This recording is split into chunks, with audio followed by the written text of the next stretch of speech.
Hey guys, I am here to review House of Earth and Blood by Sarah J. Maas. So I could not escape the House of Flame and Shadow videos, pictures. I'm dodging spoilers left and right. And I remember hearing that this book was coming out. This is actually the first time ever since I rejoined, the book community. Rejoined as in I used to be in it when I was like 12, but it's been a minute. I've read here and there, but now I'm fully back in my bookworm era, and that was so cringe. Why did I even say that? I don't know, but it's gone to the point where I'm buying the merch. I mean, this isn't even relevant to the video at hand, but I am filming 2 videos, so trust me, I will be getting some Crescent City merch. So anyway, this is the first time since rejoining the book community that I've been around for a hyped release. And yeah, people will not shut up about it. And I was thinking, okay, when this book drops, if the reviews are good, I'll start the series. And the reviews are good so far from what I've seen. The people that I follow really love it. And I have to know. But I will say, I was so hesitant about Crescent City because I heard it was an urban fantasy. And I was like, guns? Phones?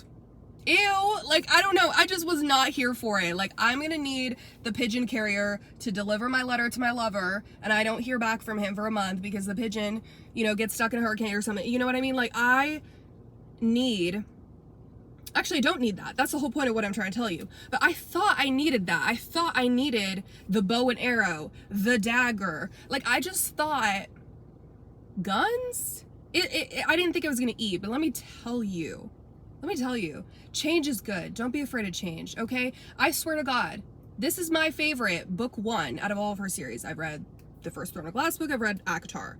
This is definitely my favorite. It's the longest one, so let me say, I had some issues with this book. But at the end of the day, this book was perfectly long in retrospect. Like, every single thing that happened had a purpose. It was either a fun adventure, it was relationship building, it was something important and relevant. And now looking back at it, I'm like, how are all books not this length? I mean, that's not true. Sometimes stories are just very short and very simple. But this story is so big and so special. I have chills. Not me having chills. Like, this is so dramatic. Like, I know there are some Sarah J. Maas haters. I know that some people think the books are corny, and to that I say, I'm the first person like, oh, that's corny, but I'm just always gonna circle back to, can we just have fun? Can we just have a little bit of fun? Okay, just a little bit. I understand that there are other people out there who maybe write better, who have better prose, who are more talented, I don't know, like more original, if you will. Nobody's original these days nowadays. Okay, nobody's truly original anymore. It's very hard. That being said, I mean, I just rejoined the community. I don't really know how many other urban fantasy books there are out there that are maybe similar to this or whatever. I'll just say for Sarah J. Maas herself, for the fantasy romances I have read and that I know are popular currently, this is so different. It's so fresh, and if you're a person who hates change and you were like, I can't even fathom these thoughts, just give it a chance. Just give it a chance, because I swear to God, I almost stopped this book for many reasons. Not just because I was kind of turned off by the urban fantasy concept, but also there were a lot of like jarring things at first. Keep going. If you like a good romance, if you like, a good world with political tensions and a war going on and something to fight for and rooting for the underdogs and wanting freedom for the people, like, if you like a story like that, also it's not rushed, it's beautifully timed, and I've only read the first book, but I think you will love it too. It's seriously my favorite book from her, and I'm emotional. Oh my God, I just finished it last night and I'm just emotional. Okay, so, and while I said all that, I also want to drive it home about when you're first starting the book. Okay, so I heard a lot of warnings about the first like 50 to 100 pages, more like 100. It's very wordy, info dumpy, and just clunky. And I would agree. Like, girl, I don't know if it's because people said that and then it got in my head. I don't know if I was just having a bad reading day. Y'all ever have that? You read a sentence and you're like, what is this? Like, what is this English? You know, so I was struggling so much, but I have to blame Sarah J. Maas a little bit. I think the beginning was just kind of weird. Like, sometimes the sentences would just be so freaking long, or there would be backwards.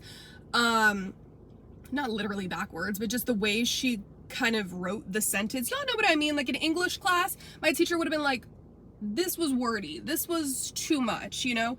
And actually, I've mentioned this before. I don't want y'all to think like I have a big head or something. I used to write books. Like, I'm not saying that they were good books, but I used to write books. And it's so funny and embarrassing because I know my dad read them. That was like when we all shared the family computer. Anyway, you know, I used to write a lot. I love to write. I never did well in math, science, anything, but I do feel like I've always been a good writer. Even with my emails, my corporate emails, I feel as though I'm good with my words, but I can be wordy. And that's what I'm saying is, like, she's doing too much, and like I can see it, you know? So, and I know it's not just me, like people who are qualified. I'm not qualified at all to speak about, you know, writing and giving critiques to this New York Times bestseller, but actually I am. I'm allowed to have an opinion, but I'm just saying I've seen other people who are also like authors or reading enthusiasts or writing teachers, whatever, have their opinions about it. And I will say, I agree. I won't lie. I'm not gonna deny that. But I will say, when it comes to the info dumping, it's kind of hard to, I think she did a really good job of weaving it into the story naturally later on. But in the beginning, and I always wondered how authors do that, it's just kind of hard to lay the groundwork. Here's the context, here's what's going on, here are the main players. Like, it's just hard to avoid the info dumping. So I don't want to say she did the best she could, but I think it was decent. The first 100 pages, you don't care about them yet. You don't care about the world yet. You don't care about the characters yet. So of course it's kind of like, okay, you know, what do I take notes about? Because is this going to come up later or not? Like, a lot of it does come up later.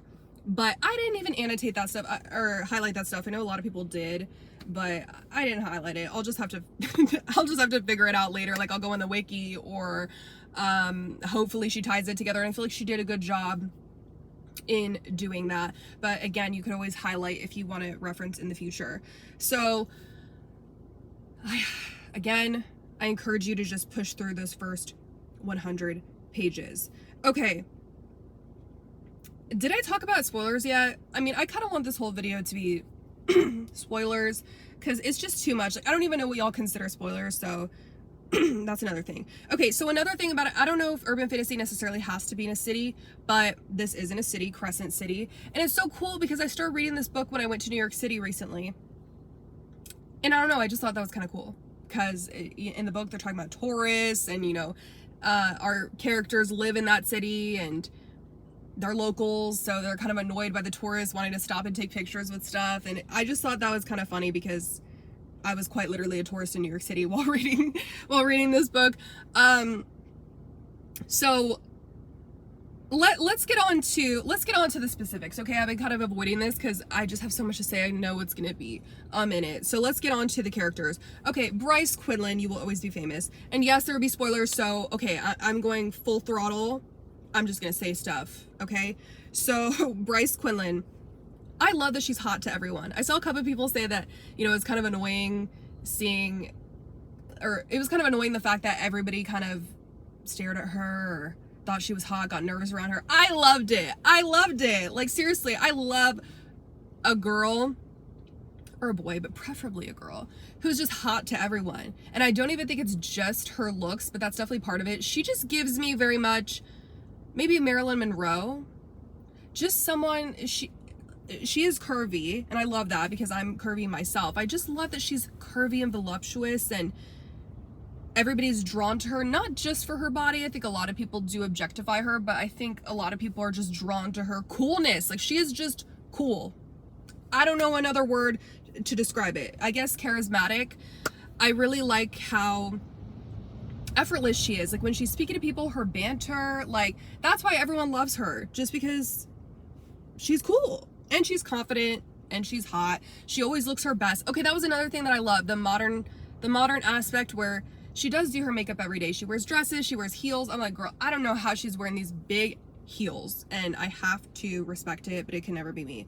And so I'm not saying I am like Bryce Quinlan, like she's a queen, I can never. But I did find myself relating to Bryce in a lot of ways. Just her harder exterior. She kind of acts like she doesn't have any emotion. She acts very tough, but inside she is soft.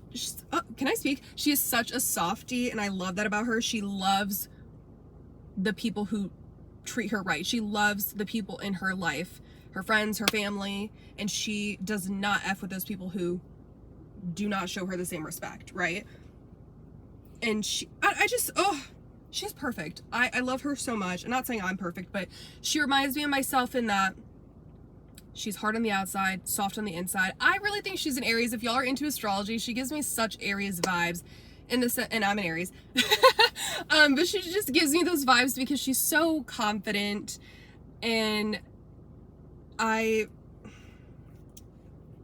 circle back to her. Hunt Athalar. He's a man. What can I say? I was so nervous about how I was going to feel about him because, you know, people are always comparing the different characters from the different series. And I feel like Hunt is never anybody's number one. I mean, y'all let me know if he's your number one. But, and then I got on the Reddit last night and I quickly got off because I was like, don't ruin this for me. But I saw that some people don't like Bryce and Hunt, but they specifically don't like Hunt.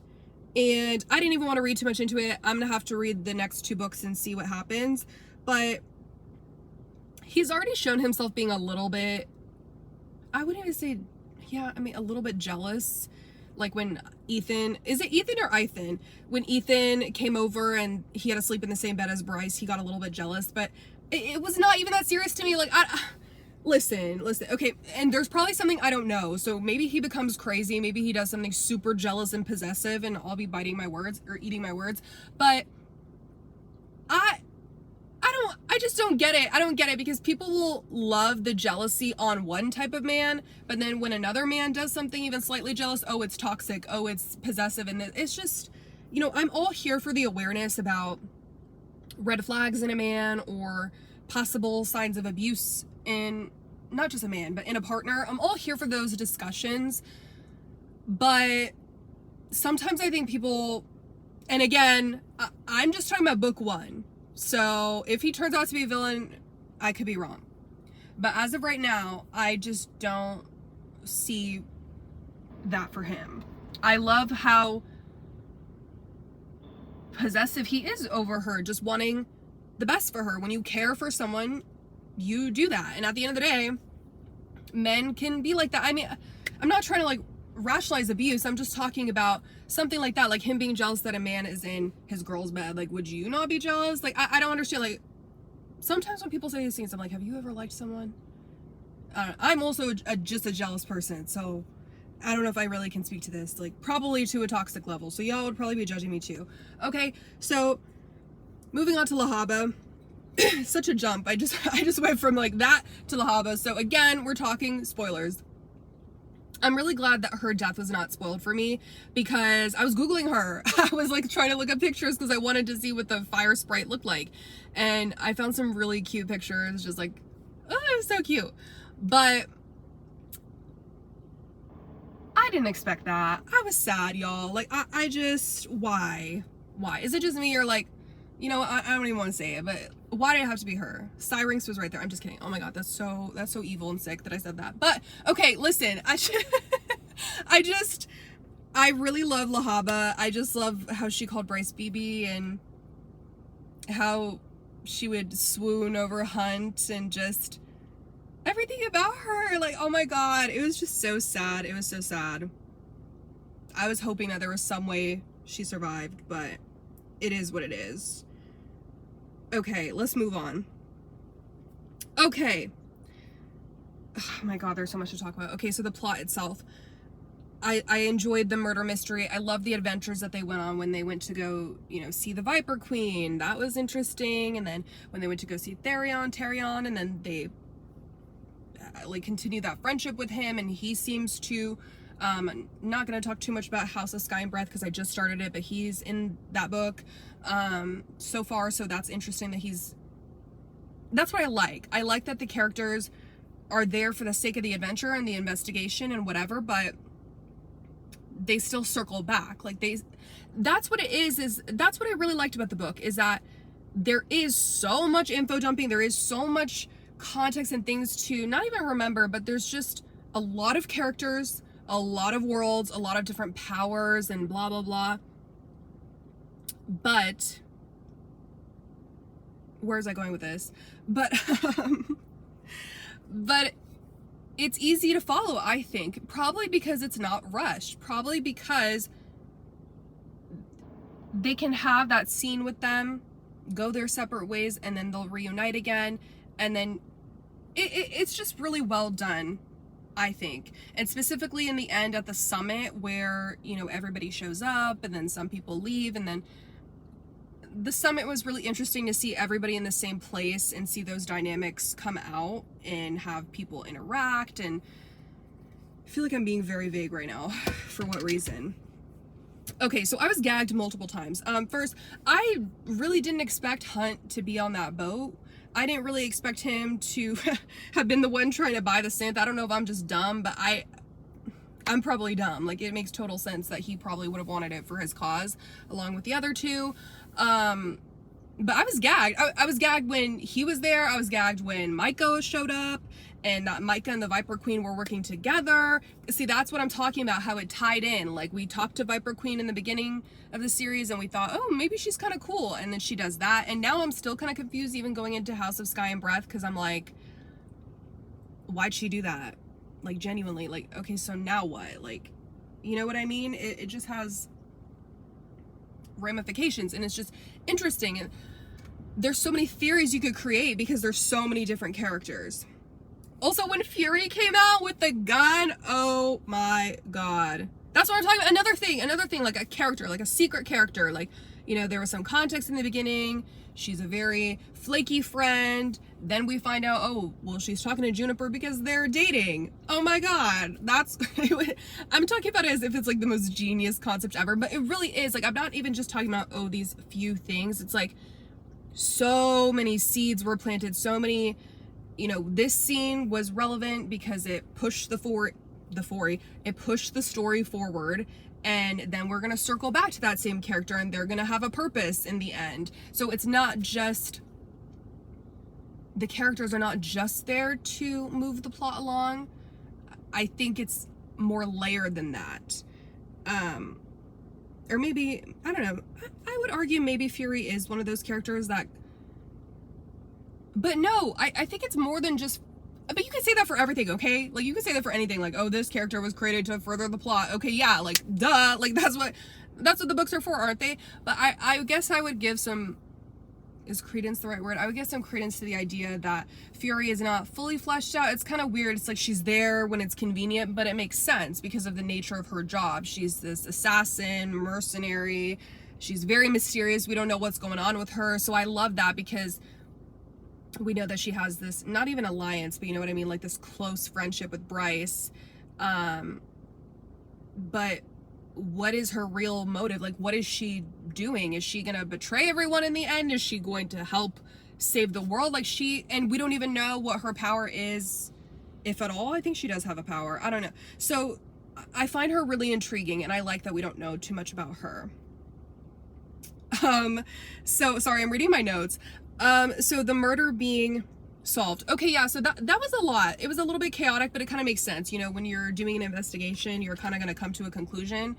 And they did that many times. They were like, oh, it's this person, oh, it's that person, oh, it's that person. And again, that's part of the investigation, but it can be a little bit, I don't know, hard to follow. But in the end, I think, I will say the end, I got a little confused when Micah was doing his whole confession and they were in the library and it was all being filmed, which, by the way, I don't know how he didn't suspect that they were possibly being filmed. I didn't think he would know, oh, they're live streaming me at the summit, but like, I thought maybe he would suspect that there would be cameras. But then again, it's just, you know, and not every criminal is gonna spill his guts and like say everything, but he thought he was close to the finish line, so I guess he thought he was, and he thought he was gonna kill her, so he probably thought that the secrets would die with her, but I don't know. And it is what it is. Like, that's to help the story. Like, he has to give the full, long confession and spill everything because we need to know the truth. Like, that's just what it is. If he died and barely said anything, then we'd be like, okay, what now, you know? But he basically, I was getting confused with his confessions, with his whole story. I'm like, what? Like, I know his motivation and everything, but when he said, like, he drugged Danica, and Danica was still the one. Okay, so, because I wasn't sure at first. I thought, did he take the synth and do it to them? No, that wouldn't make sense because then he would kill himself. So he did drug her so that she would do it to them and herself. Okay. Still very sad, because before we thought that Danica was just, you know, crazy party girl and she was dealing this stuff and she did it herself and she took it too far and then and I actually kind of believed that, and that's what I liked, is that it was very complex. It was like, I don't know her motivations, like, who knows, anything could be true, but to have it revealed that she was drugged just made it sadder. But it was still physically her at the end of the day, you know what I mean? And that's what makes the drug so scary and sad, that she did that, you know, that she lost control that bad, that she tore herself apart and tore her own pack apart. It's very, very sad. And don't get me started on the end when Danica, you know, comes back, helps Bryce through the drop, because I was wondering, like, when is she gonna do the drop? How is that gonna be done? And I thought it was done so beautifully. I was crying, I'm not gonna lie. I cried, I laughed, I had a shot. What's the quote? I don't know, but it was too much to bear. Like, especially the part where Danica said, light it up. I can't, there are no words. So overall, okay, we still have a lot to discuss. So overall, some things that I like that made it unique. I already talked about the whole urban fantasy concept. But I did really like the discussions over, well, it wasn't even that in depth, but they did kind of touch on substance abuse, and I'm still kind of confused about Bryce because she was drinking a little bit at the end of this book, which is fine because addiction is not linear, recovery is not linear, but like, is she an addict or is she not? Like, I don't know. I don't think she's an well, she was for a period of time, but I don't know, like, if you're an addict, are you ever gonna get to a place where you could casually drink? I didn't think that was possible. Not judging, I'm just saying, like, I'm kind of confused about that, but I like how we could see discussions. I think that they were saying, you know, that Bryce does a lot of drugs, and they were kind of talking, I don't know if I can even say that word on YouTube, and that was just a discussion. And then when she didn't drink for 2 years because she was grieving, and then she's, you know, she didn't even drink, she was drinking water that one time, but then eventually she did go to the bar and get some whiskey, and that was just kind of a moment where it was like, oh, she broke her sobriety, but what does this mean? And then she said something really hurtful. So just, there weren't really direct discussions about addiction, but seeing it represented, I guess that could be triggering for some people, but I personally liked seeing that experience shown in a book, especially a fantasy book. I feel like that's not very common at all. Okay, so then the whole concept of slut shaming, or Bryce's sexuality and her being very fluid and open about that stuff, I love this for her. Okay, but I kind of go back and forth, because I had my moment where I was all about, you know, sexual liberation, especially for women, because we were shamed for it for so long. We should be able to enjoy these things, let women have fun. But I have kind of woken up recently to where I think that the sexual liberation. If you love it, I love it. But I think that it can be harmful for some women if that's not their true desire. If they just feel like, oh, like kind of being brainwashed and coerced, like this is empowering. And it can be absolutely. But I really do feel like I kind of got caught up in, I really wanted love at the end of the day for me personally. And I felt like, while some experiences are fun and stuff, I felt like it was more detrimental for me personally. That's just me. I'm not speaking for all women. Anyway, but Bryce seems to be that kind of girl who just enjoys a good time. At least I think. I mean, I think she's more complex than that. But seeing her just enjoy herself. She's a single woman. She's a young woman. Like, but also seeing how the world slut shamed her very much mirrored reality. And I thought that was an interesting, another interesting thing that was shown, you know, in a fantasy book, especially. Again, circling back, like these things are not really explored in fantasy. A lot of times it's just very much, you know, enemies to lovers, war, and this definitely has war and romance, and it definitely has those common superficial tropes, if you will, or plot lines. But then you also have stuff like this, like the substance abuse and the slut shaming and female sexual liberation. You know, you see that stuff being shown. And I really like, I mean, this is just the bare minimum, but I like that Hunt never judged her for it, that he, you know, saw the text that leaked about how she was supposed to go on a date with, this is kind of, I mean, she's supposed to go on the date with Connor, and then she hooked up with this guy, and it's just, it's the bare minimum that he didn't judge her. But it's just nice seeing that he's seen, I wouldn't even say her bad side, because she kind of felt guilt about that thing with Connor, and, you know, I get it, but at the end of the day, like, she doesn't really owe him anything. Like, she owes him respect and kindness as her friend, but, you know, the date, or, like, okay, she owed him the date because she said yes, but if she wanted to change her mind, or if she went on the date and didn't like him, it's totally her prerogative, you know, to not continue being with him. And obviously that wasn't her person at the end of the day. So it was just nice to see, again, the bare minimum. But I just liked Hunt even more for the way that he saw the bad things about her in the press and didn't even bat an eye. He's not threatened because he's a real man, period. The grief I feel like is oftentimes discussed in fantasy or a lot of books, but it was so, oh my god, just death scares me, and the concept of grief just seems so devastating and crazy. Crazy is not a good word, but just devastating and difficult, and just like seeing, they even talk about, trigger warning, like suicidal thoughts, like Bryce's suicidal thoughts and how she called Juniper, and that made me emotional. Like the first time that story was told, and then again when Bryce made that phone call and was like, you know, thinking she was about to die, which again, I didn't know why she thought that, if she knew she had the starlight power, but you know, maybe she didn't know if her plan would succeed. But that call, I was crying when she, you know, revealed that she believes that the reason that she kept going was like to lead her to this moment. And this story just hit so hard. Oh my god, I'm like, I was about to tear up and then I stopped myself. But she just went through it majorly, like lost her entire friend group and her best friend, her soulmate, and then had to deal with the slut shaming in the press, and she was in such a dark place. She turned to substances to help her feel better, and ultimately, you know, she couldn't keep running from herself. Like, she had to deal with this. She had to let go of Danica and do things for herself, and it was an emotional journey.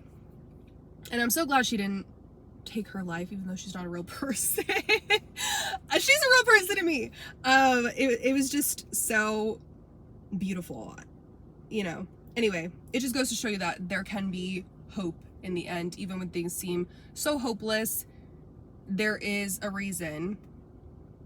Okay, so yes, I loved the romance. Okay, I have a whole bullet points for the romance. So the spice level's low. I already told y'all. There's one scene, I think, and it's not even all the way. So, but I heard that the second book is super spicy, almost too spicy, and I'm like, okay, I'm here for it. But then I started the second book. Tell me why. Tell me why. This is not even a major spoiler, but tell me why they're doing this stupid bargain where they don't have SCX for months.